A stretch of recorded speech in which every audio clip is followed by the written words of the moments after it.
Kumusta yung health situation among the evacuees in Taal? Well, this is the health situation in Taal.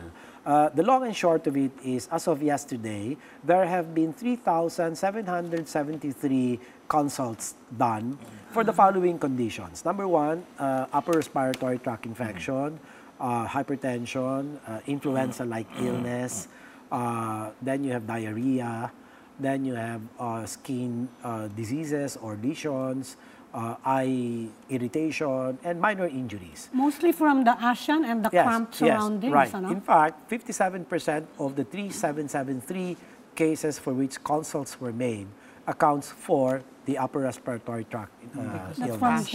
From the ashfall. Yeah. It's expected. Yeah. But again, the elderly population must be given priority in terms of giving out masks N95.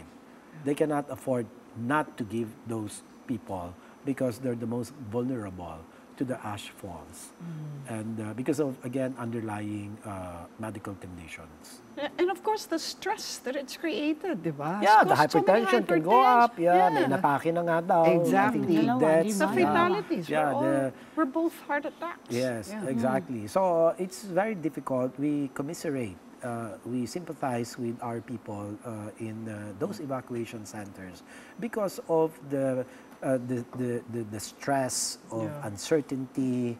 Are there still gaps in terms of resources that you think? So far, since January 12, the DOH alone, we have had supported them adequately. We've spent about 12.5 million. Half of that went to drugs and medicines, and we'll continue to account for half of the cost of the monies that we have spent.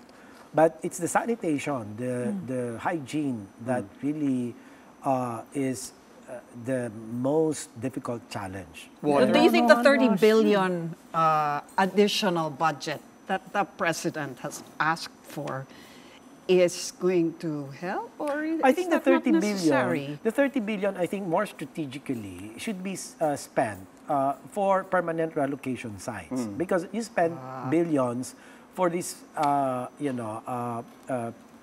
band-aid solutions, and then they go back, and then you take them out, spend billions. So you think they should be relocated? Yeah, I think the direction of the request is for National relocation.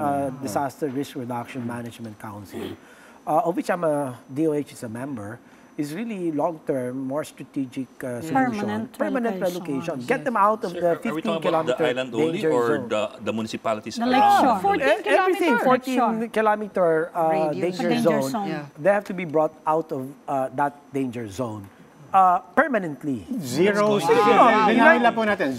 settlement permanently within the 14 kilometers. That has to be a strong policy statement that must be articulated, and it will be smart to pour available resources to begin doing establishing permanent relocation sites. And I think that should be the more cogent thing to do. Then as a member of the NDRRMC as well, then how can a city like Tagaytay basically shun all the directives and the orders and the calls to, look, just get out of there? Well, I don't understand them. They're doing this at, great risks. And eventually they ought to account for their actions. And there are laws that need to be followed. And if these laws are violated, then the corresponding penalties or sanctions ought to be applied. Sir, in the cabinet, who else in the cabinet shares your push for this permanent relocation? Many. For example, in the Interior Secretary. Yeah, the DILG. You'd say the majority. Yeah, the majority are supporting the creation of the establishment of permanent relocation sites. Have you mentioned